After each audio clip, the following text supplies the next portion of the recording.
Hey, what's going on, everybody? Welcome to the first episode of Sideline Sports. Sideline Sports. NBA Nation, as my dog barks in the background. We're here for the first ever episode of SSN NBA Nation. We are on Totem Sports. We're excited to be here. We're going to talk a little bit about free agency, the draft, and where our teams are right now. So here we go.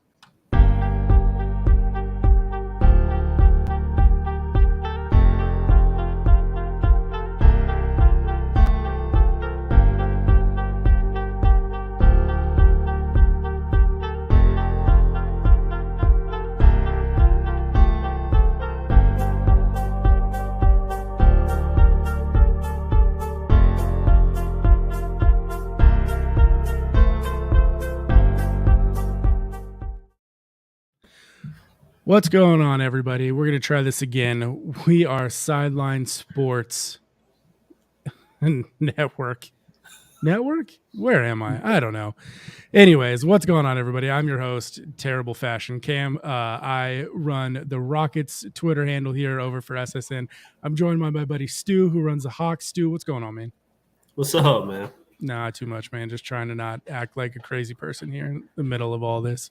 We have a couple more people that are going to be joining us. I think we're going to have Brian from Oklahoma City Thunder, who runs the Thunder handle. And then we're going to have, I believe, somebody show up from the Lakers here, but I'm not entirely sure. So we're going to get into it, though. If you guys have any comments, how you're listening to us, type in the comments. We'll be more than happy.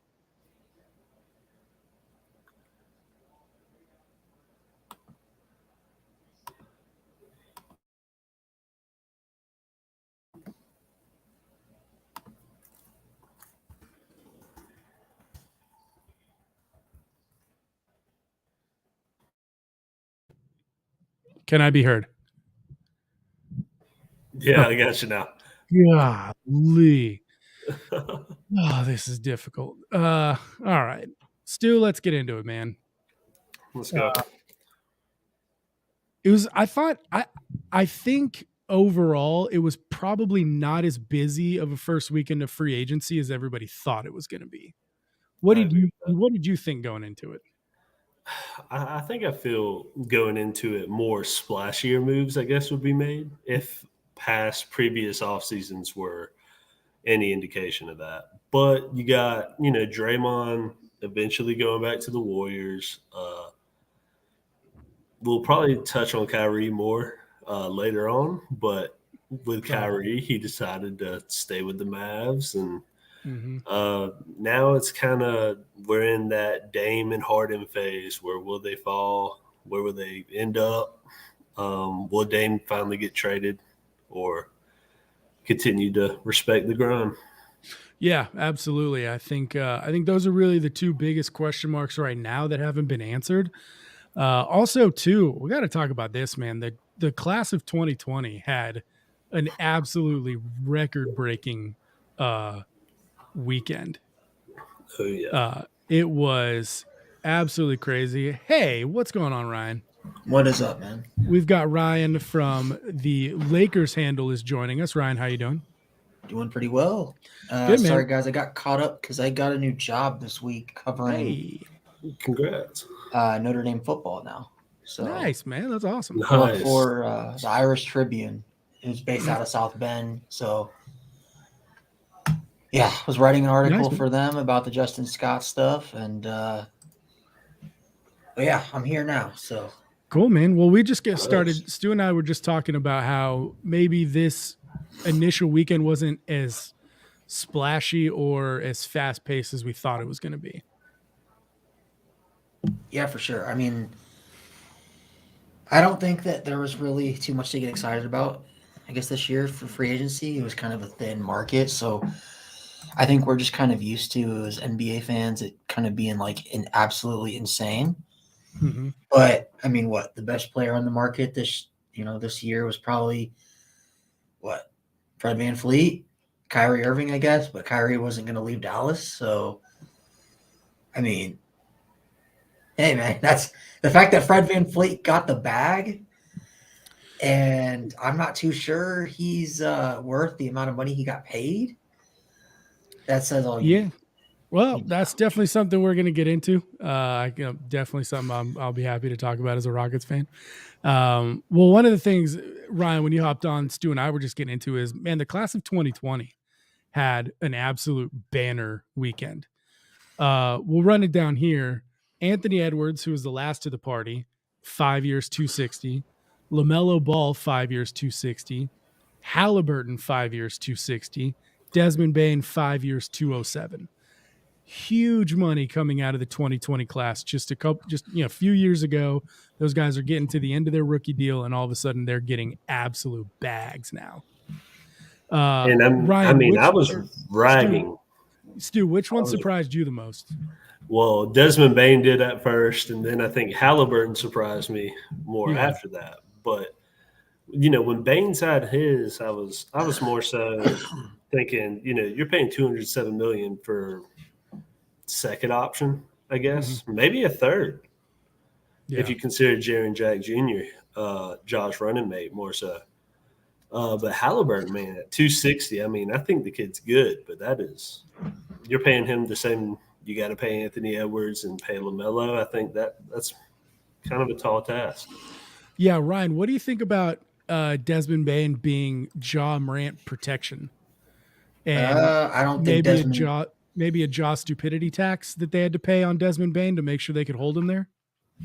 I don't know if Desmond Bain was necessarily worth the money, but I think the Grizzlies are kind of in a bad spot because, I mean, I don't know what the league does if Ja pulls another shenanigan.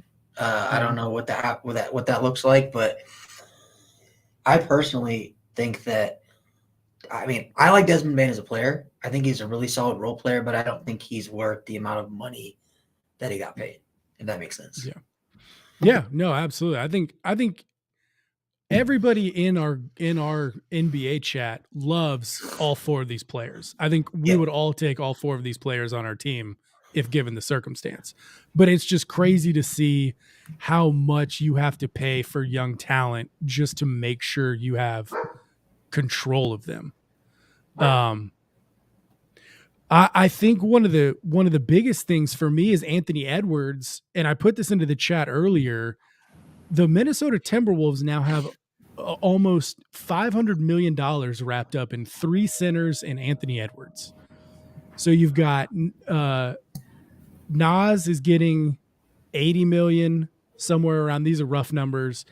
Karl Anthony Towns still has 120 or 100. Gobert has like 120. And now you've got Anthony Edwards coming in with 260. So, Stu, what does Minnesota have to do now that they've given Anthony Edwards the bag and all these centers are just standing there? I would like to say, first off, Anthony Edwards probably deserves it. The guy's electric. He's awesome.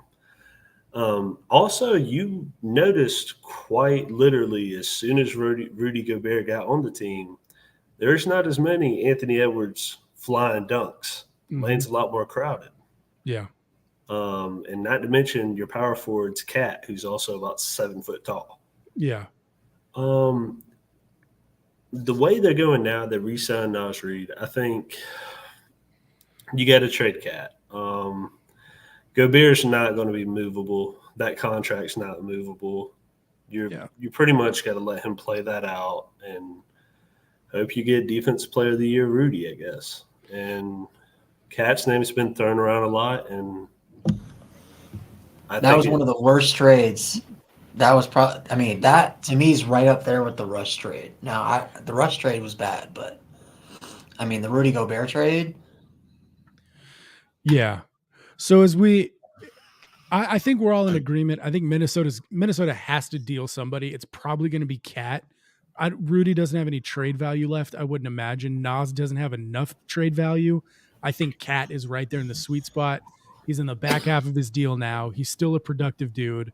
According to him, he's changed the way the game has been played at his position, which was just, I mean, an outstanding quote for somebody that's trying to He was one of the first prototypes, maybe. Yeah. You could go that far, but that's about as far as you can go.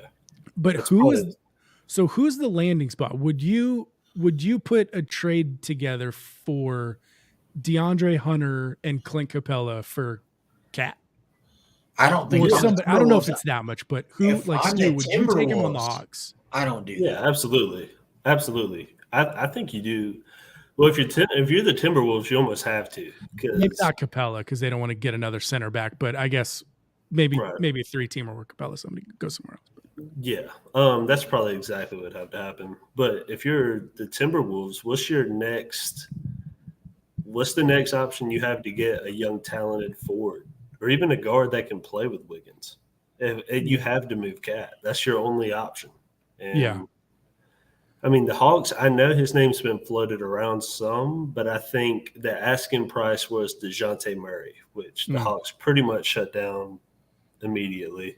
But I'm fine with that being shut down. But Ryan, where would you move Cat? Where do you think's a good landing spot for him?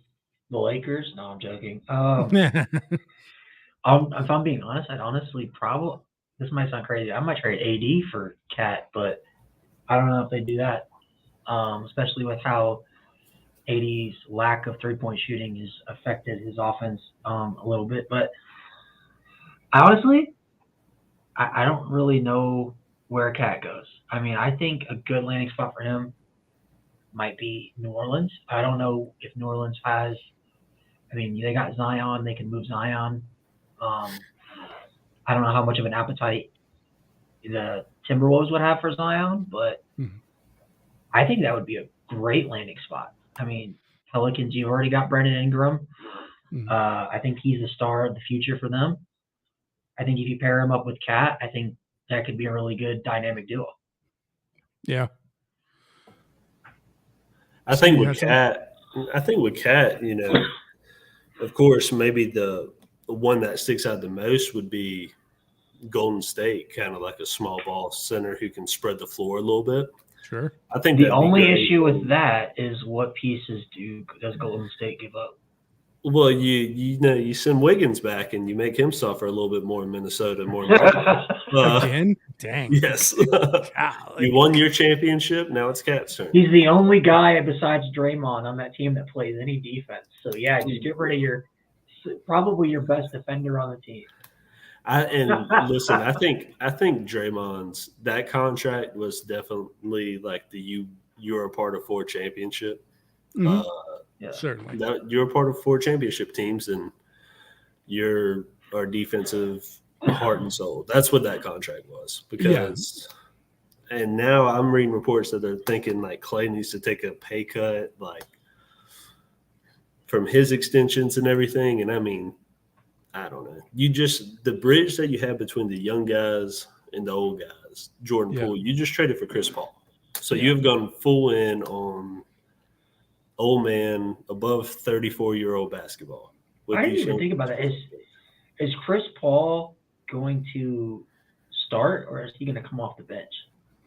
I think he starts.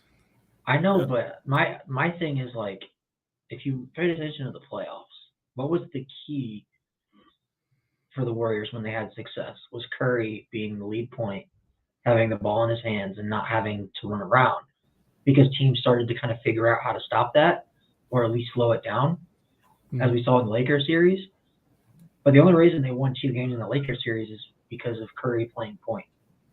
I think Paul, I don't know. If I'm the Warriors, I personally would rather him come off the bench. I don't know what his appetite is for that. I'm sure he probably doesn't want to, but I mean, I would imagine that setup will look a lot like when Chris Paul was in Houston with Harden, where Chris Paul was the point guard, but 80% of the time that ball was in Harden's hands, and the offense was started through Harden, and Paul was playing off of him for the time that they were on the court together. I expect it to be something like that, where Paul and Curry may start the game together in the first 8 minutes and then staggered out the rest of the way until the last 6 or 7 minutes of the game. And then they're on the court closing it out with that small lineup, whatever their final 5 lineup looks like. But I would imagine it's something like that. Okay.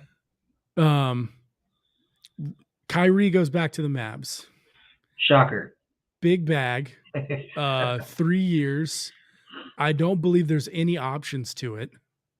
So it sounds to me like it's all guaranteed.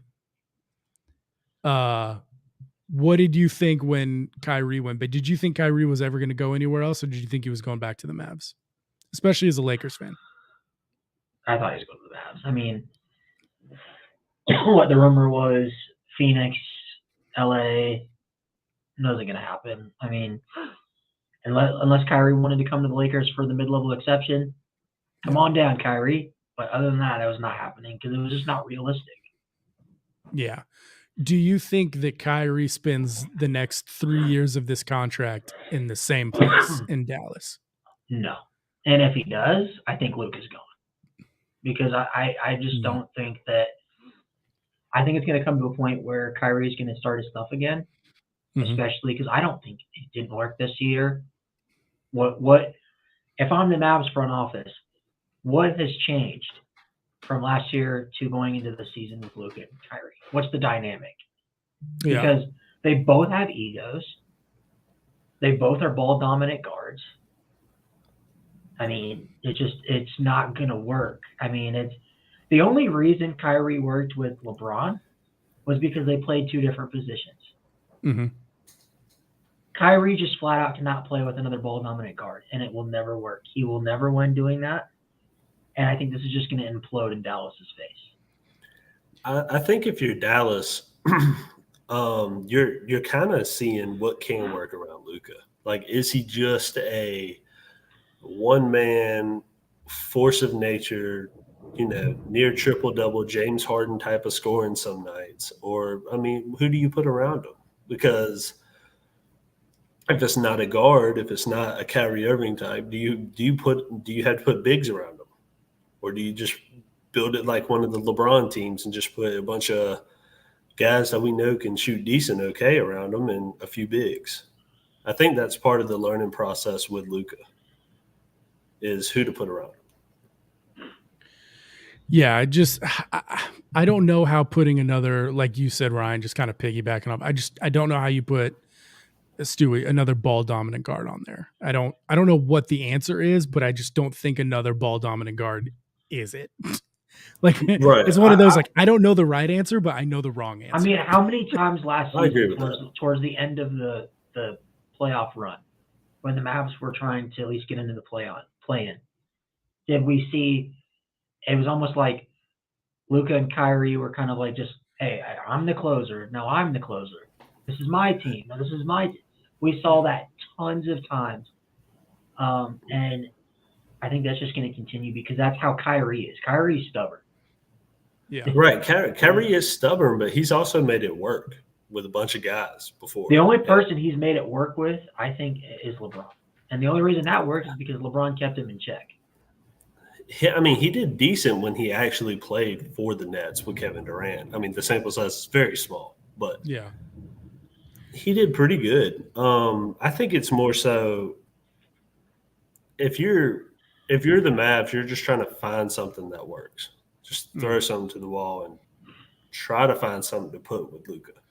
Yeah, I think Ryan, kind of defending your point too. I think one of the reasons why he works so well with Durant is because they're different positions. Yeah. And Durant is not a ball dominant guard. Obviously, you want the ball to run through Durant, but Durant is the best plug and play NBA player maybe ever. Just KD. Here's a team, go ahead, and he just fits whatever the mold is. KD's going to fit it. The problems in Brooklyn were when Kyrie and Harden were on the court at the same time because they were two ball dominant guards that wanted to run everything through themselves. And how many times did we hear that Harden was annoyed with Kyrie? I mean, multiple times. I mean, Kyrie is just a guy that if you play the same position as him, your guys are going to just butt heads the entire time. Mm-hmm. I think this is going to backfire really bad for the Mavs. I could see this in hell, maybe after this season. Who's going to take Kyrie in that contract? Especially if it doesn't work out again in Dallas. Yeah, totally agree. That contract is going to come back and it's going to be ugly for them for a while. All right. Especially think about all the assets they traded. Yes. I mean, no, that's a good point. I think they filled out pretty nicely. I like the Mavs draft. I like them bringing back Seth Curry. I think they did some good things right, but again, it's all like you said. It all rests on the shoulder of can Kyrie and Luka get along and figure out what their life is like, and if they can, then it's going to go great. I think that the best move for them was to keep Brunson. They could have kept Brunson. I think he's the perfect guy to go with Luka. Yeah, they made the Western Conference Finals with that team. I mean, and I also really like Jaden Hardy a lot. I know he was a later round guy, but I saw a few flashes from Jaden Hardy, and I think he could be the future of the Mavs. But I think they messed up. Good thing that they had going in Dallas when they traded for Kyrie. Yeah.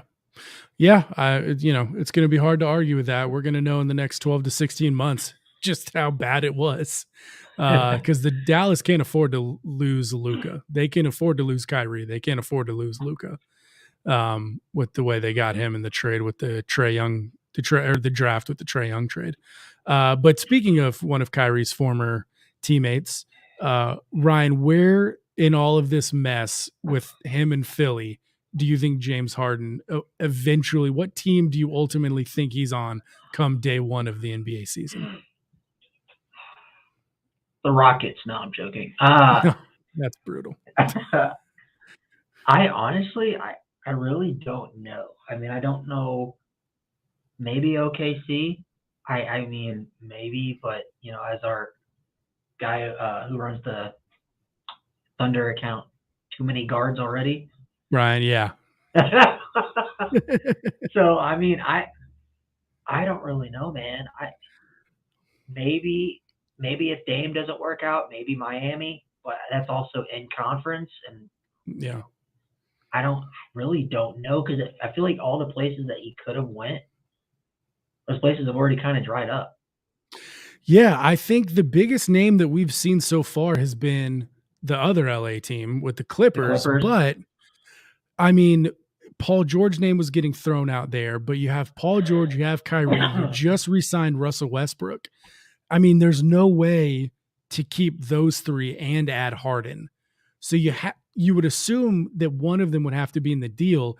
If you're Philly and Paul George is in the trade, are you more likely to deal Harden knowing you're getting PG back?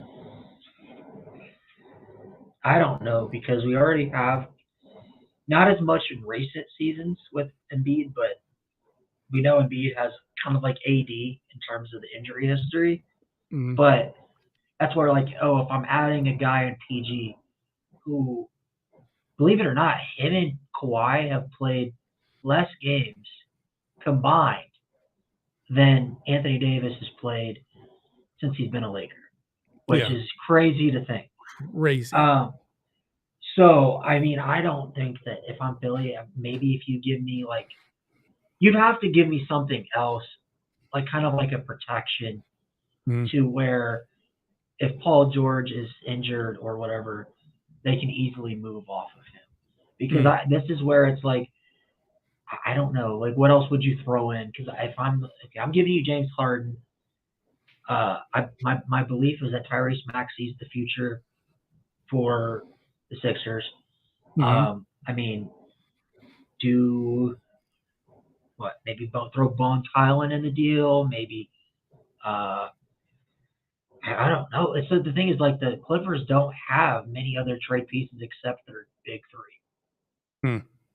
Well, kind of big three if you consider Russ in that, but I mean, and that's a whole other segment in itself. It's talking about Russ and whatever he's got going on.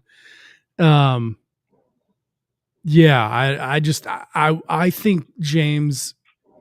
think Harden stays in Philly. I don't think Philly gets the trade capital they want. I think he stays with Philly, and then I think it becomes very awkward between him and Daryl Morey for the rest of the time he's in Philly. I think they butt heads again. What was the whole thing about him wanting to come back to Houston? I mean, what was... Yeah, so Harden wanted to come back to Houston, and Houston effectively told him no, which I love, because I don't ever want James Harden in a Rockets jersey again unless he's signing. Yeah, unless it's a 1-day retirement contract, not a 1 year, a 1-day retirement contract. I don't want to see him. He brings nothing to a young roster that you would want in an elite top guy. Like he brings no characteristic that you would want in an older guy being around a younger roster. He just doesn't. So he can't go to those teams. He's got to go to a contending team, but he's going to be so picky because he's the ball dominant guy, right? So like if he goes to the Clippers, he could be effectively the point guard around PG, Kawhi, or whatever that looks like. So yeah, we told him no, apparently. Well, I say we, like I play on the team, but the Rockets told him no, apparently, which I love. That's hilarious. My favorite thing about that whole James Harden was like saga was when Kendrick Perkins said he's going to be a Laker. Yeah. So, Just, yeah. Yeah, Just like, not that we take anything that Kendrick Perkins says with a, you know, yeah, with any couple legit, of grains of salt. Yeah. Just absolutely crazy. So going from where is he going to land to where is he going to land? We're going to move from Philly all the way across to the other coast over to Portland. Where does this Dame Lillard saga end? What jersey? There's a water gun to your head, not a real one, a water gun. There's a water gun to your head, Ryan, on game 1 of the NBA season. Where is Dame Lillard playing? This might be a hot take. Okay. I'm ready for it. He stays in Portland. Really? And here's why. Okay. The rumor right now is that it's a 4-team trade. That's something like, yeah, 3 or 4, something like that, yeah. I've heard people say they're trying to add a 5th team to make it work, something like that. I mean, hey, man, just add all 30 at this point. Why not? Everybody give up something.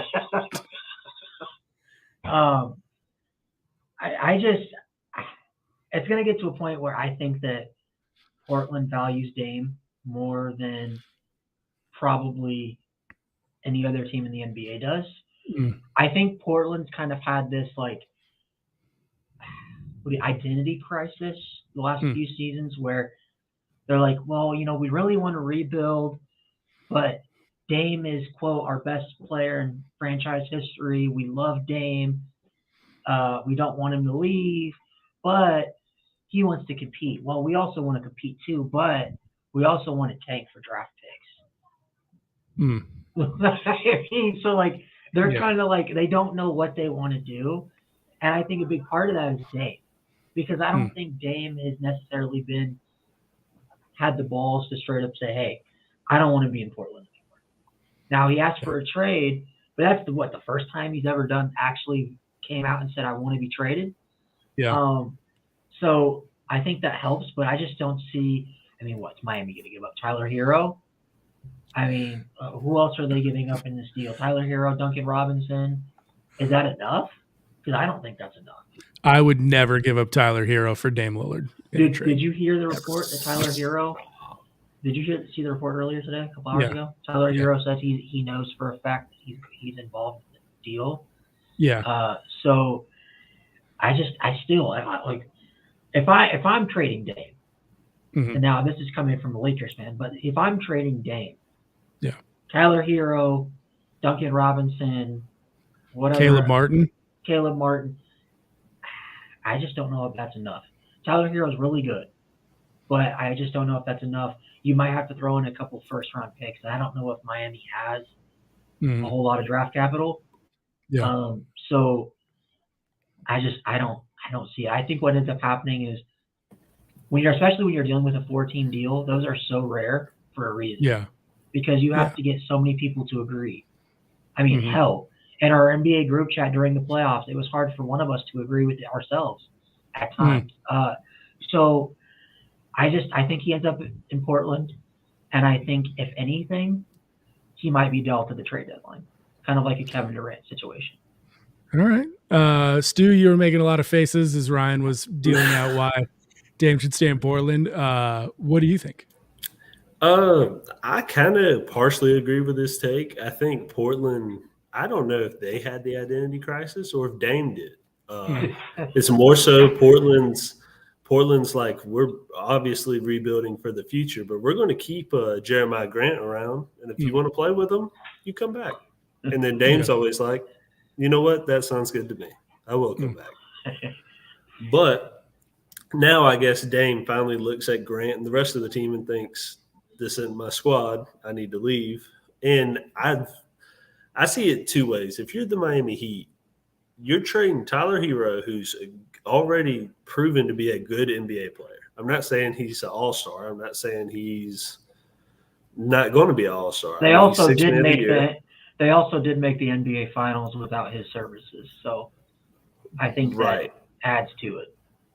Right, and I mean, they lost Gabe Vincent to the Lakers. I mean, you're talking about when Dame is healthy, he's going to play almost the whole game.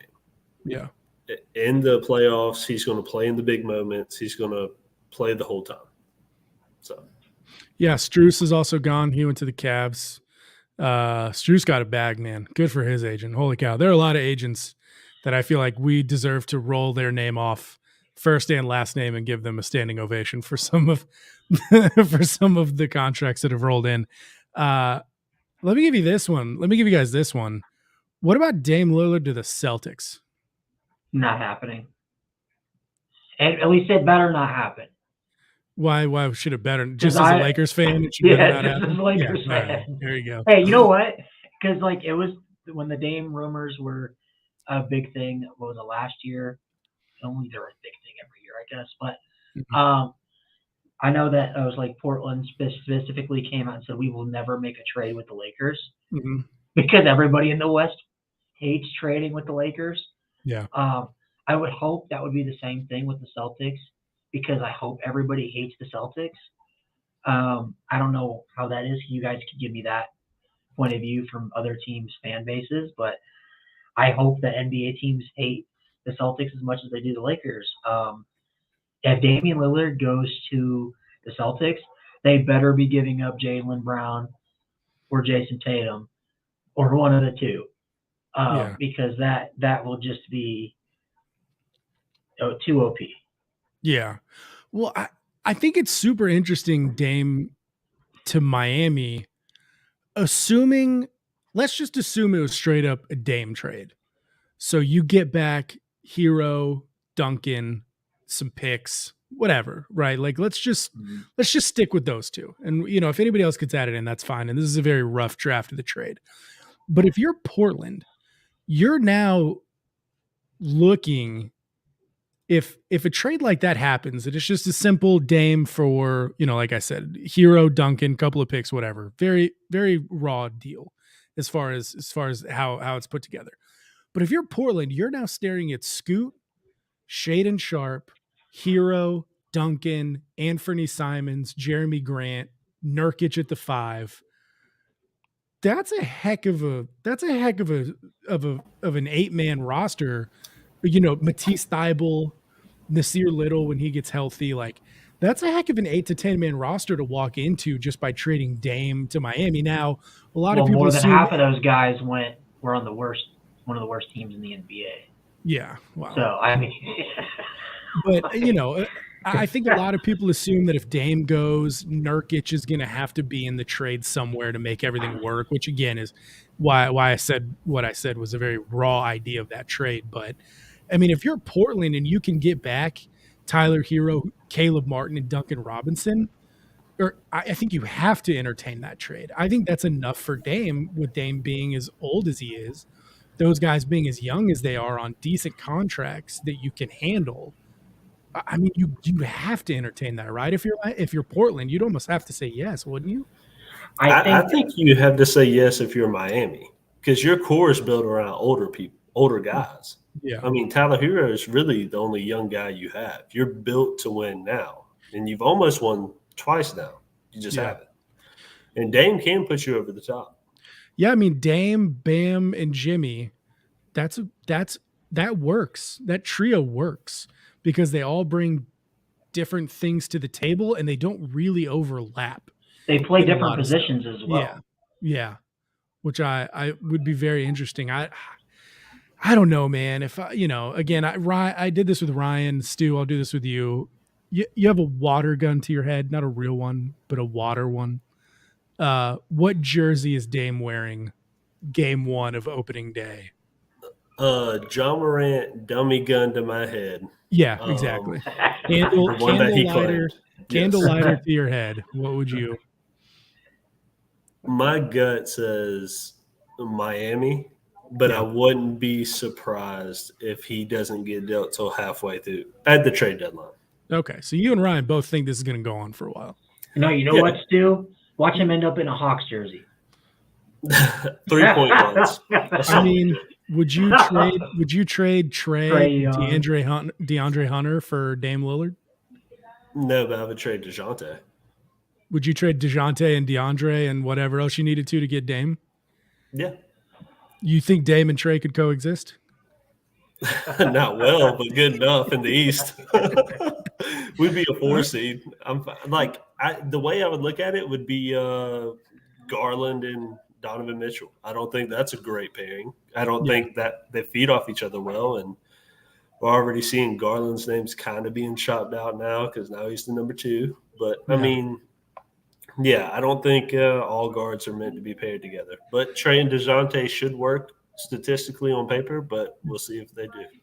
All right. Well, those are kind of the big things around the league that we wanted to get to. Now I want to get to more specific things involving our teams and who we operate with. So I'm going to start with the team that had probably the quieter of the 3 off seasons, we'll say so far.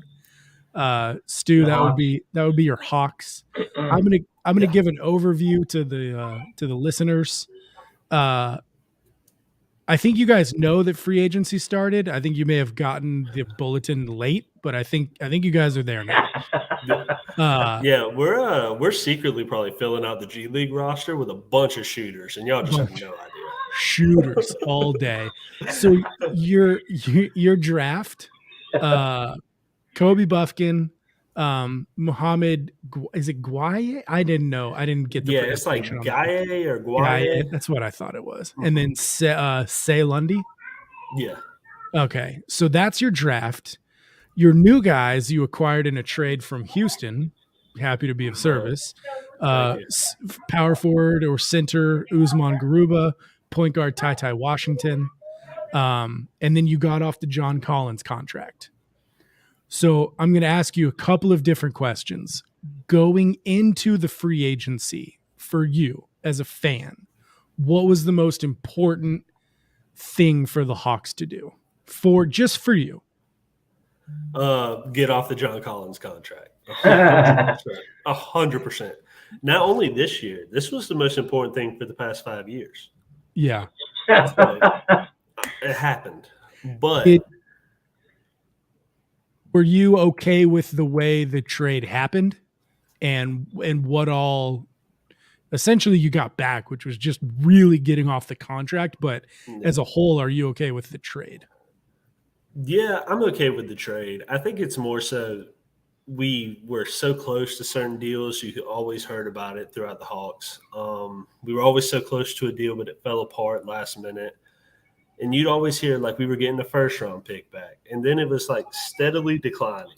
It was a first-round pick, and then all of a sudden it was a role player the next year. Then all of a sudden it was maybe 2 second-round picks. And then this year it was finally get his contract off the roster. Yeah. And if that's what it came down to, listen, he did great things as a Hawk. He was our first pick in this whole process. Mm-hmm. He will be missed. Never forget your first, Stu. Never forget your first. Never. Those highlights will live forever. They will. In Atlanta, I doubt it'll reach many other places. But I'm sure his jersey will be retired in the Raptors. Yeah. Up next, right by our division titles, they will be up there. And but for me, I think going into the off season, making a big signing's not what we do generally. Mm-hmm. We make some big trades, and the DeJounte trade last summer was huge, and I think this year we're still chasing it. I'm still hearing Spicy Peace coming to Atlanta.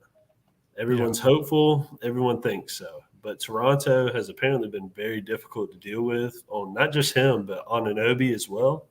Mm-hmm. So I don't know. And I'm kind of hesitant because I don't want to give up DeAndre Hunter and get a 1-year rental of Pascal Siakam to maybe be the 3 or 4 seed in the East. That's not. Yeah. I don't think that's worth it. And the draft's kind of concerning to me because we're picking Kobe Buffkin. If you're the Hawks, you have 2 people who can dribble the ball up. Yeah. You have Trae Young and DeJounte Murray. Mm-hmm. And they don't always get along dribbling the ball up, but they both dribble the ball up. There's not a single dude on the bench who can dribble it up. Maybe one of the Holiday brothers, but he turns it over a lot. I've watched. It's a lot. So Kobe Buffkin is going to come off the bench. And I mean, he's a good player. He can score. His defense improved. But, I mean, I guess I'm just wondering where we have a bunch of decent talent in Trae Young. Like, you have to go out and get somebody. Yeah. And if this year wasn't the year in free agency, that's fine. But when is it? Because I'm tired of being a play-in in the East or a 8 seed. Hey, you know what? You guys beat the team that made it to the finals. So you guys technically are the Eastern Conference champions. Yeah, that's right. That's what I like to hear. So that is certainly a way to look at it. And that banner will be up there. That will be right next to the division titles. It'll be up there right next to UCF's 2018 national title. There you go.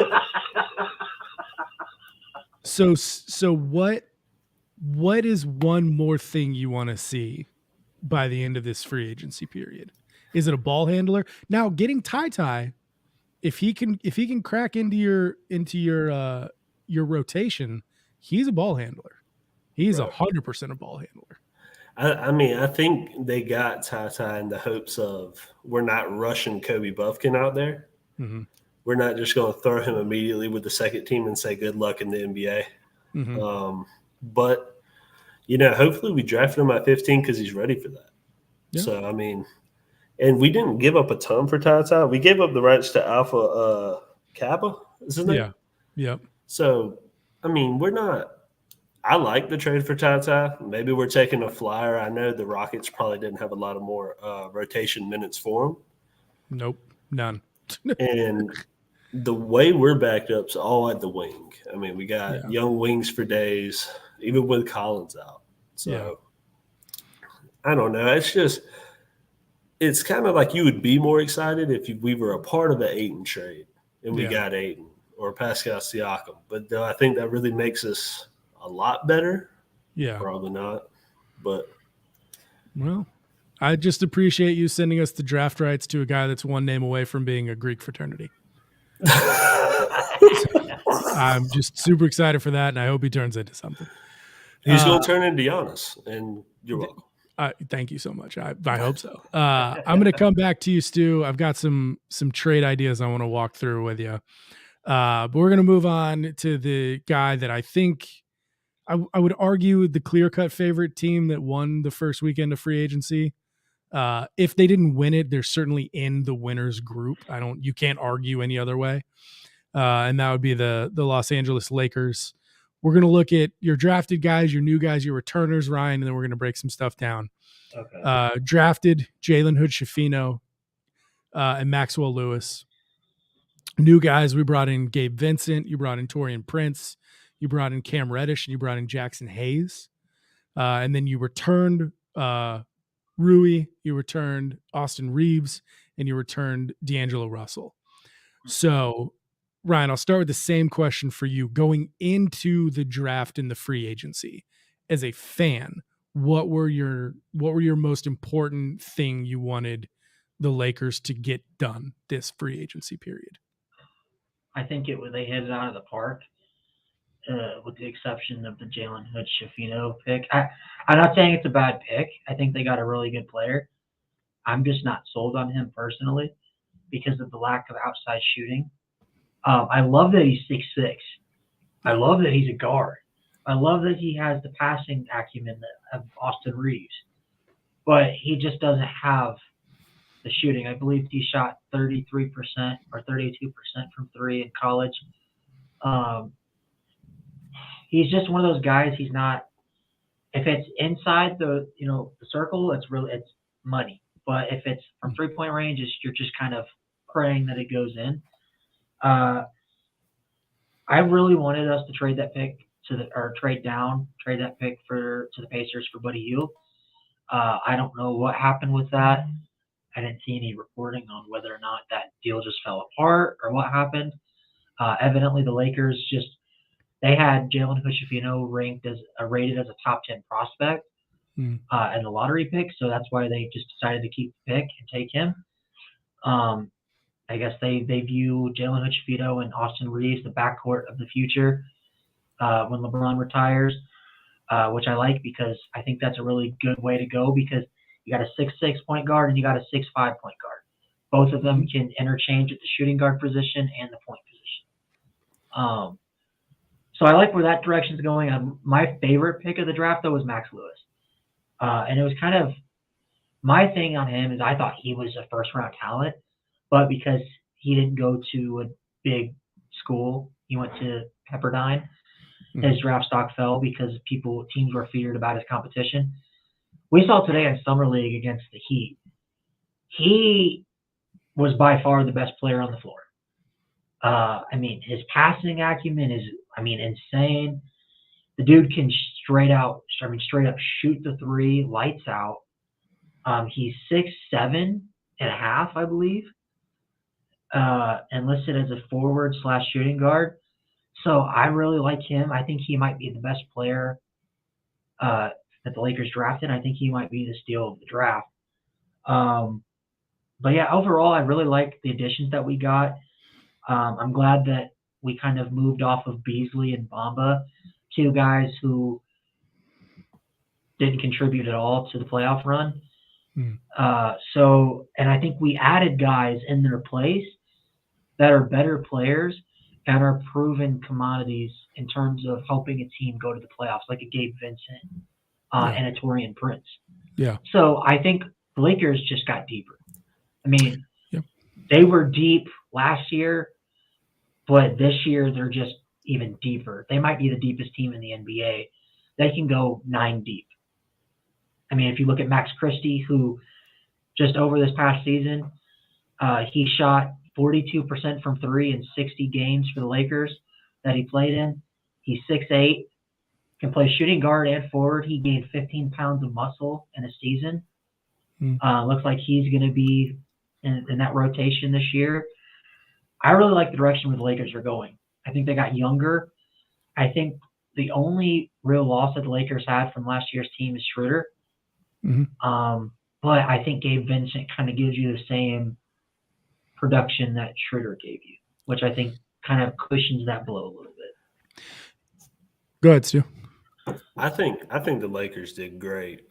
Just want to start off by saying that. But I also think if you look at the direction the Lakers went, you hear a lot of buzz about the Suns, and the Suns are going to be the team to beat. And the Suns made some good moves and signed some good backup pieces.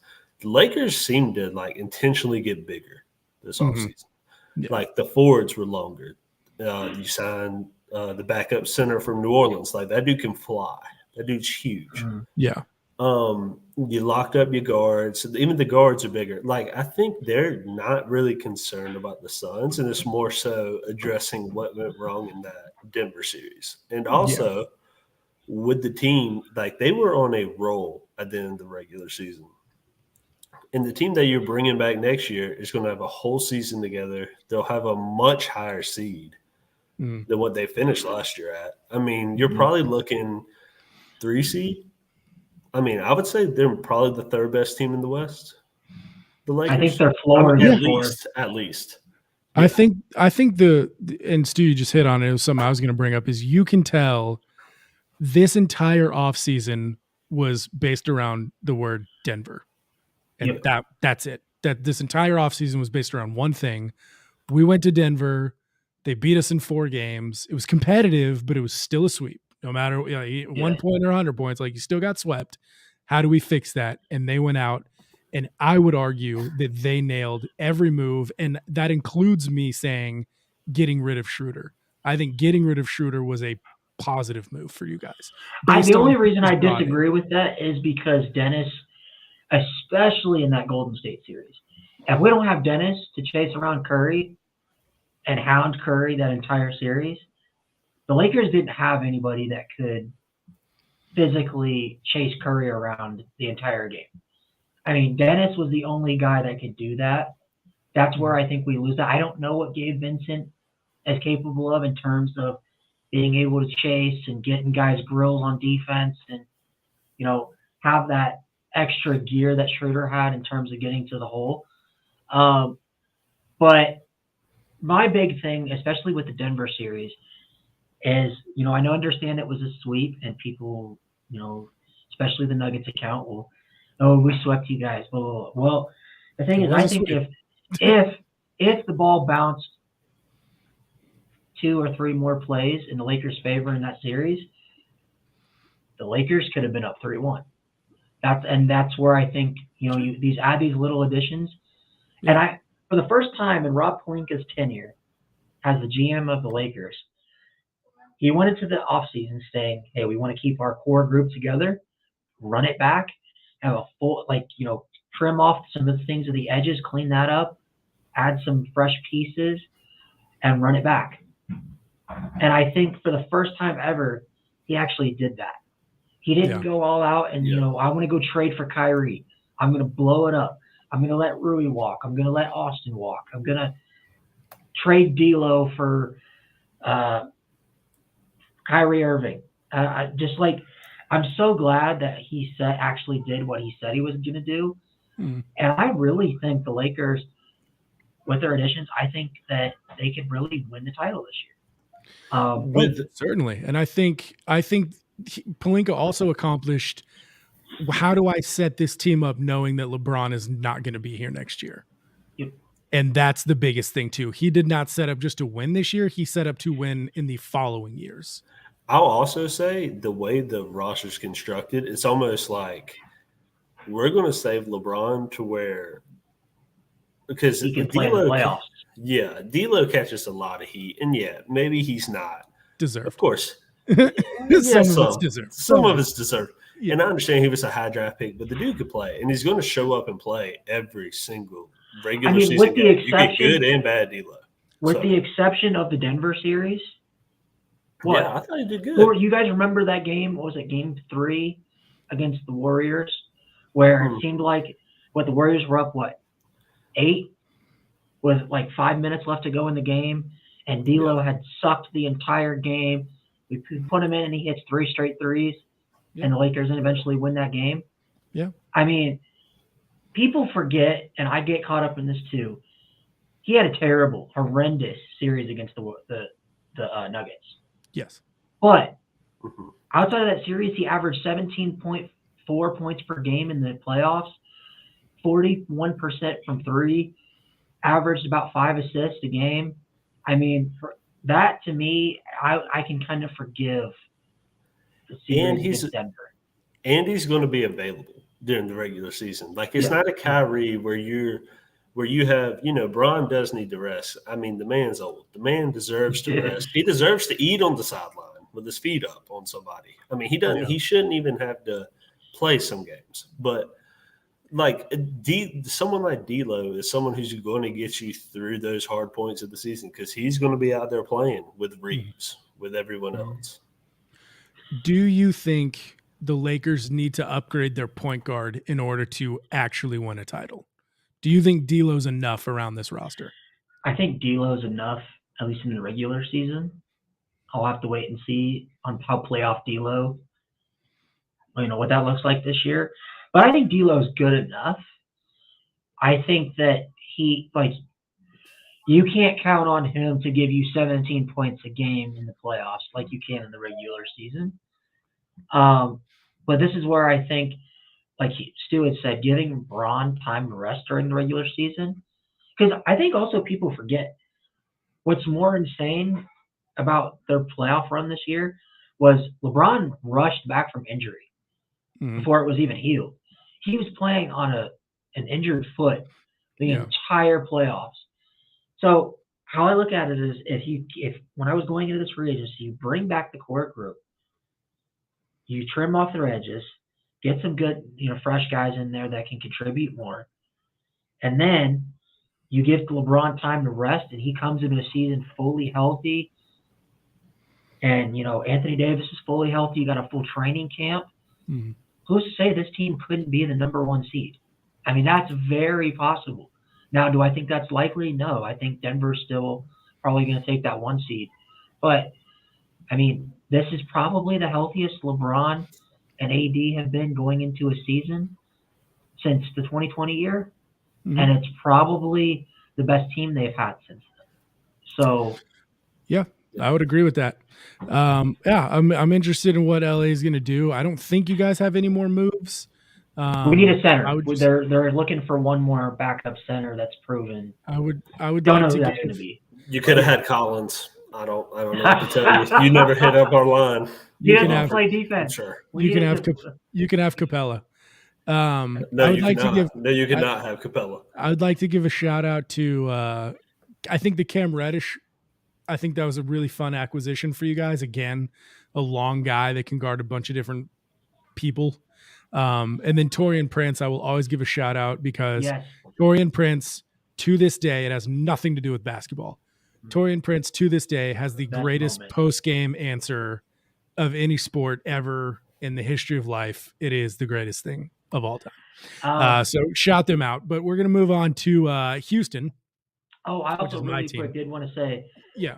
fun fact, we have the number 8, 9, and 10 draft picks from the 2019 draft. 2 of Yeah. whom were Hawks draft picks. I'm sorry, Stu. It's a tough one. It's a tough look. It's okay. We'll It's get some okay. therapy for Stu along the way. I need a lot. Yeah. We're I need gonna, a lot. If it wasn't for the Braves in Georgia, it would be. yeah, be a tough one. it'd be really Bring back the Thrashers, I say. So for Houston, I grew up in Atlanta when the Thrashers were there, so I'm a big fan of them. For Houston, I'm not gonna spend too long. We're over so far, so I'm gonna cut my segment short, but I'm gonna let your segments stay long. The biggest thing was we were a team full of teenagers and we needed adults in the room. Just honestly, we were. We had last season, we had 11 players on our roster that were 22 or 21 or 19. That's a lot. That's a lot of kids in one locker room. But they were still more of a professional grown-ups than Ja Morant. That's fine. I think the biggest thing was hiring Ime. I think Ime is younger than Steven Silas, and people were excited about Silas's youth that he was going to bring to the Rockets.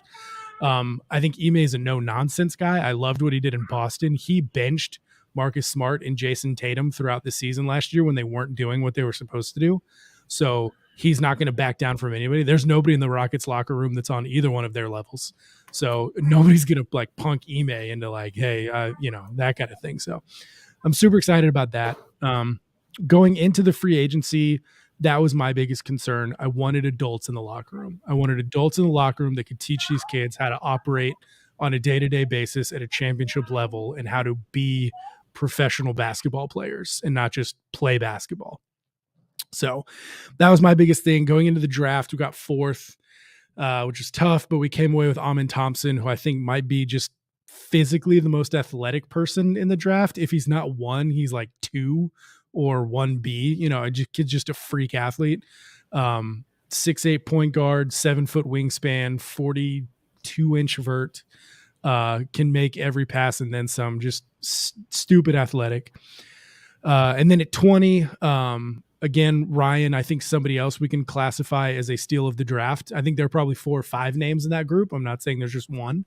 I think there are 4 or 5 Cam names. Whitmore. I would imagine Cam Whitmore is in that group, and it just depends on his leg and how he heals. But at 20, I think he can absolutely be. 3 weeks before the draft, Houston was debating if they should take Cam Whitmore or Amin at 4. And we got Cam at 20. So again, could be a guy that's a steal of the draft, could have a lingering leg condition, and he never gets out of the blocks. We just don't know. But I think he could be there. I think he could be in the conversation for that. So those are our 2 drafted guys. I think we addressed needs there.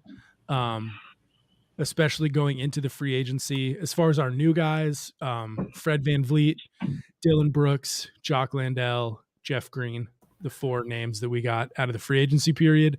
And we traded away Usman, Ty, which we talked about earlier, who went to Atlanta.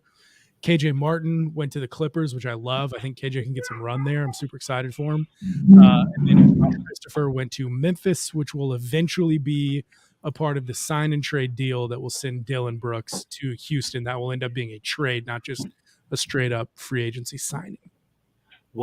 So Brooks, the money's still his though. So Brooks, yeah. Okay. So it'll still be a 4 for $80. Reports are coming out now that it's actually not a guaranteed deal. It's actually 15 or 16 million a year, and the rest are incentives. So it might not actually be a full $20 million. Like if he, for instance, if he shuts up and doesn't talk trash to the media, he gets more money. Probably. I'm sure that if he doesn't dance out of the locker room every time, I think he gets. Or if he backs up the trash talk. Hey, now. Then he gets you know what? I will guarantee you, Game 1, opening night, he talks trash about the best player on the team he faced in Game 1. Probably. That will happen. Probably will. I think as far as our traded away guys go, people are very upset in Houston about what we didn't get back for the guys we traded, which was essentially nothing. We essentially traded Usman, Ty, KJ, and Jaga for nothing. Wow. However, and two future second round picks. Well, we also gave away 2 future second round picks. So we literally weren't some of those guys first round picks? They were all first round picks. And you traded them away for nothing. Now for Alpha Kappa. Here's why I'm not mad. Yeah. Alpha Kappa Theta or whatever. Here's why I'm not mad. Again, there were 10 players on this team that were 23 or 22 or 21 last year. 4 of them we traded away, and it was the 4 that were not going to get rotation minutes. They were not going to play a lot. If they did play, it was going to be between 5 to 10 minutes if they were lucky, or it was going to be a lot of G League run. So those guys had to go, and we had to make way for the 6 young players that is going to be our core that we're going to build around that are going to play night in and night out. Would I have wanted stuff for them? Yeah. But as Ryan Russillo said, you can't always get something back for everybody. Sometimes you just have to give things away in order to make room for other stuff. And that's what we did. We gave things away to make room for the bigger picture, which I am totally fine with. And I think if you're the Rockets, you want to actually win. Of course, you want to be competitive and you want to be big in the Western Conference Finals. You want to go deep. Yeah. But a big part also, because the Hawks don't do this well at all, is you got to figure out who's worth extending. Just because you get the right to extend somebody a year early and give them a lot of money doesn't mean you're the team that should do it. Yeah, I completely agree with that. I think moving them out of the way for a guy like VanVleet, again, an adult in the room. Championship pedigree. That dude is walking into Houston's locker room with a ring on his finger, and nobody else in the locker room is doing that. Outside of we just got Jeff Green, who is also walking into the locker room with a ring on his finger. So we have guys that are going to walk in and that are going to teach these young pups, hey, this is how you take care of your body. This is how you work out every day to stay healthy, but not to overdo it. This is building your basketball IQ. This is how you operate in game. All those thousands and thousands of teaching moments are going to be what Jeff Green is going to bring to that roster. Jock Landell will be a nice backup center. We needed one for Şengün. Şengün's obviously going to be the starter, but we needed somebody to back him up. VanVleet, 3 years, $130 million. A lot of people laughed at us. A lot of people said that was entirely too much money, which is VanVleet worth $40 million a year on the open market for a normal team? No, but we're not a normal team. We had to pay a bad team tax to fix our problem, and we chose to give that extra tax to Fred VanVleet. One thing I will make mention of, his 3rd year is a team option. So he actually doesn't get 3 years, 130 guaranteed. That 3rd year is a team option. We do not have to pick it up. The first 2 years are fully guaranteed though. So he will make roughly $90 million in the first 2 years, but the 3rd year will be a team option.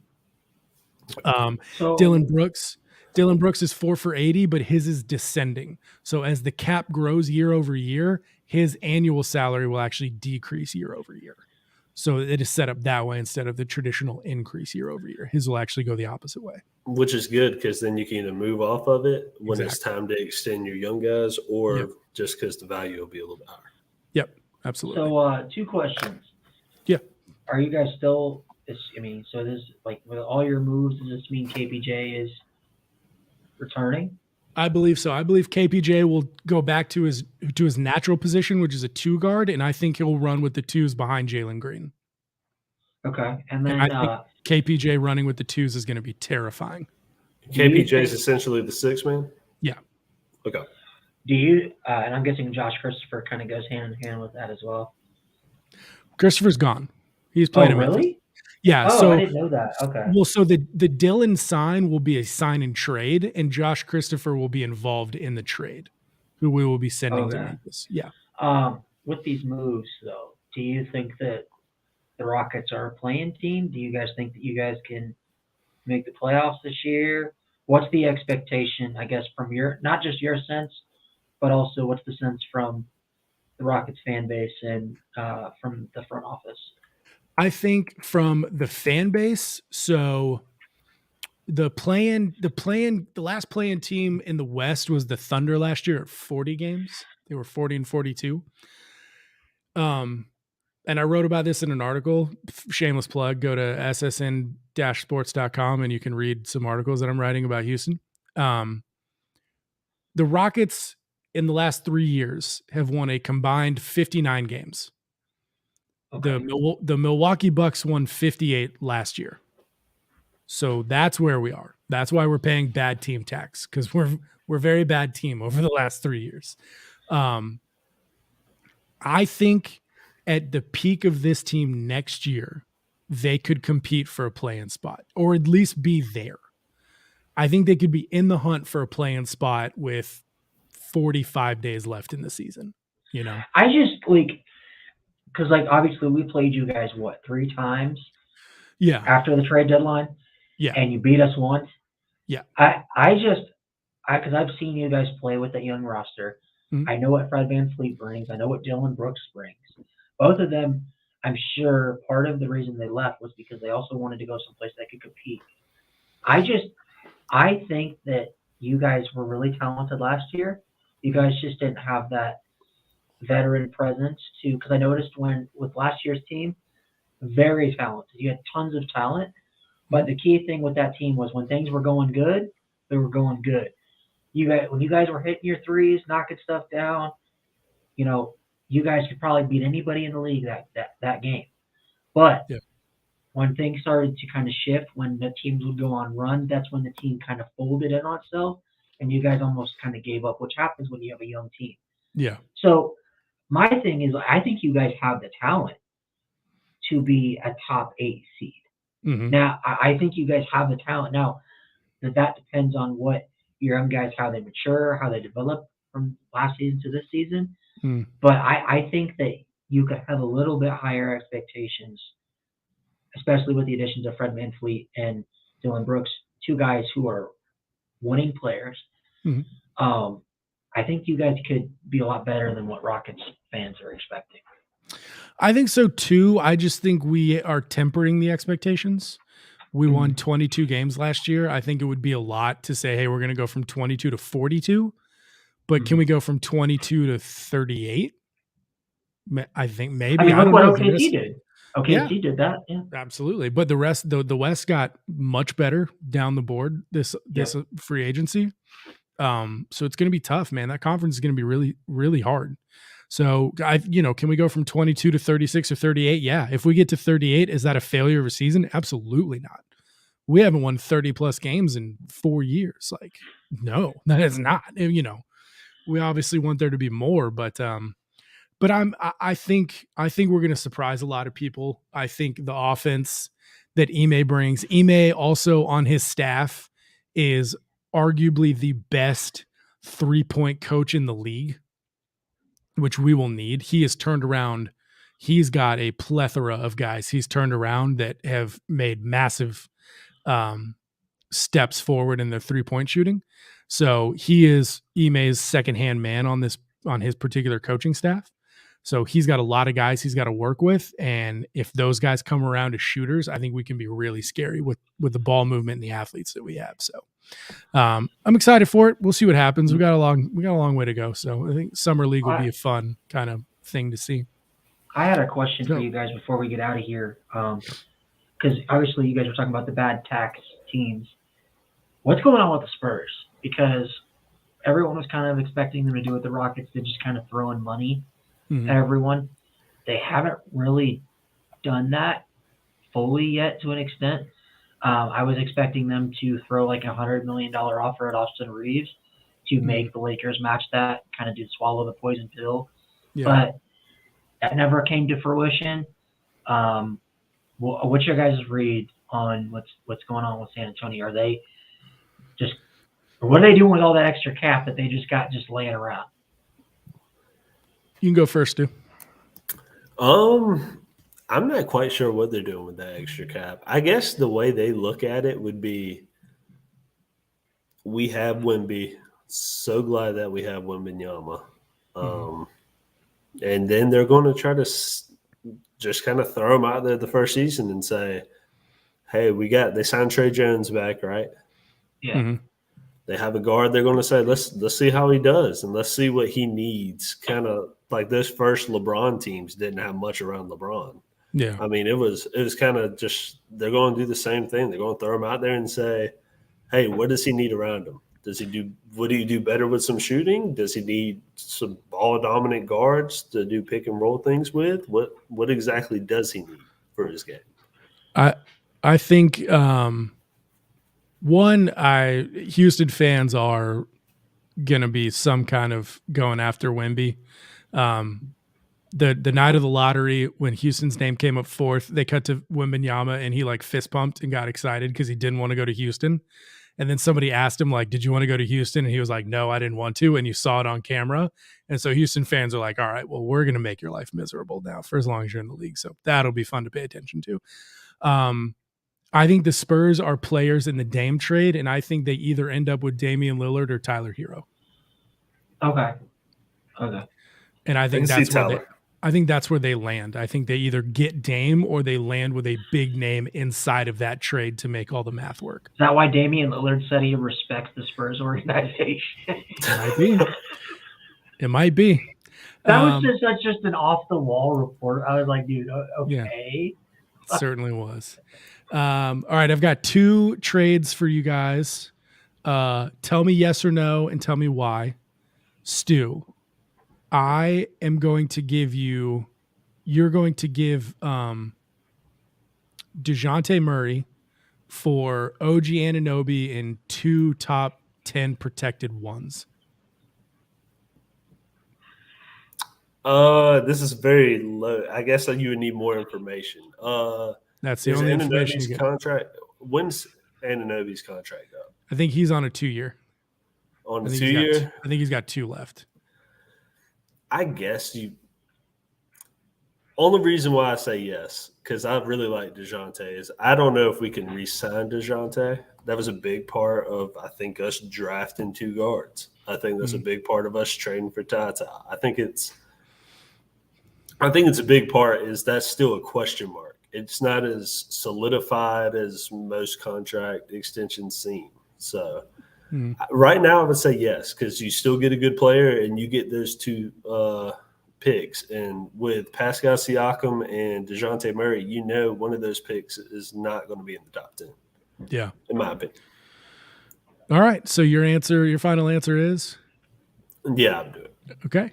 Ryan, it is February, late January, slow out of the blocks, not exactly what you thought it was going to be. I don't know what it is, but it's something. It's not there. Would you deal Austin Reeves and Rui for Kyrie Irving? No. I don't want Kyrie Irving anywhere near my Lakers. So knowing that the last time Kyrie was paired with LeBron James, confetti was falling from the rafters and rings were being put on. And I don't care if LeBron holds I don't care if LeBron holds a real gun to my forehead. Not trading for Kyrie. Even after LeBron leaves, you would have Kyrie, you would have AD to build around. But no Austin Reeves. Just Austin the Reeves D-Lo would be Kyrie different. backcourt But you would would be have- amazing. You would have Kyrie and you would have AD to build the team around after LeBron leaves. You still say no? No. All right. I'm going to get you to say yes to a Kyrie trade at some point this year. I got to keep working on it. No, D'Angelo Williams in 3 Hey, I threes. went through it with the Russ trade. I know Russ is not as good as Kyrie, but after going through that, no, I'm staying with my guys. Well, you were offering Russ for ridiculous prices for absolutely no reason, no defense. Well, you realize we gave up 2 firsts and Kyle Kuzma, KCP, and who else? Who else? Oh, did yeah. we get? We gave up a lot for Russ. Yeah. Like, that Russ, not D'Angelo. Okay, I'm with you. All right. Well, I'm going to get you guys to say yes or no to some trades along the way this year. I'm going to keep let me this ask you game about alive. this trade. How about this? I will give you. Don't say D'Angelo Russell. No, I'll give you Jackson Hayes, Okay. Cam Reddish, Okay. and a first. You're going to say for Jalen Green, and I'm going to say no. No. Okay. For Sengun. No, absolutely. That's just a snap no to first. That's all that is. He would be such the ideal center to play along Anthony Davis. Yeah. I would love that. Yes. What would it take for you to be sold on Harden to Houston? I would stop being a Houston fan. It came to that. Yeah. Many times. I've said that many times. If Harden went to Houston, I would stop being a Houston fan for as long as Harden was there. Oh, really quick. So I was going to ask you two guys this. You asked, man. Because this was All right. reported by ESPN. We're almost to the 120 mark, so we gotta move. Cam, last thing. Okay. Cam, if you guys have a draft pick Mhm. and Bronny James is on the board, Yeah. and you are guaranteed Yes. that if you draft Yes. him, LeBron Yes. will come. Yes. You're Yes. drafting Stop asking. Bronny Yes. James. Okay. Yes. Stu, are you in the 100%. same boat? We already got the graphics made. He's mocked us. We're ready. We will lose the exact amount of games to get the whole James family in it. 100%. The exact amount. Houston pitched. We had the Chris Paul, Harden, LeBron James summer that almost happened in Houston before he went to LA. We almost had him in Houston with those two. Yeah, I remember Would have been that. nuts. That'd been nuts. All right. Well, this was week 1, guys. We appreciate you hanging out with us again. The Sideline Sports Network, NBA Nation. This is episode number 1. We are rocking through Totem Pole. Totem Pole Sports on their YouTube channel. Head over there and check them out. Totem Pole Sports on Twitter as well. Check out our NBA podcast handle. It's SSN_NBA_podcast. It's on the bottom here. Check out my guy Stu at SSN_Hawks. Check out my guy Ryan at SSN_Lakers. Then I'm Cam at SSN_Rockets. We appreciate you guys hanging out with us tonight. We hope we brought you some laughs. We're going to continue. Mondays are going to be our night. We might go dark for the next couple of weeks as we get through Summer League. We might pop up every once in a while, but we wanted to get the first one done and up because we wanted to talk about free agency and how excited or not so excited we are about what our teams did in the first weekend of free agency. If you are a fan of a team and you want to know if you can run a handle for that particular team, no matter the sport, no matter the level, go to sidelines_SN on Twitter. Hit them up, go into the DM, say, hey, do you have a person running this team? I'd like to run it. Ask if it's available. You can have it. If it's any league, any team, any level. And then also, if you're interested in any sports writing, we're looking for more writers for that site as well. So if you want to write once a week, if you want to write once a month, if you want to write once a day for whatever sport or topic in sports, let us know. Hit us up. Let us know. We're looking for some writers as well. So with that being said, Stu, Ryan, do you have anything to send us off with? Christian Wood to the Lakers, please. Oof. Interesting. Good luck, Jazz. You can try to get off that John Collins contract. It just won't work. There's nothing you can do. Good luck. I love that. Yeah. James Harden, stay as far away from Houston as possible until you retire. All right. With that being said, we're SSN NBA Nation. We're going to get out of here. We'll see you guys later. See ya.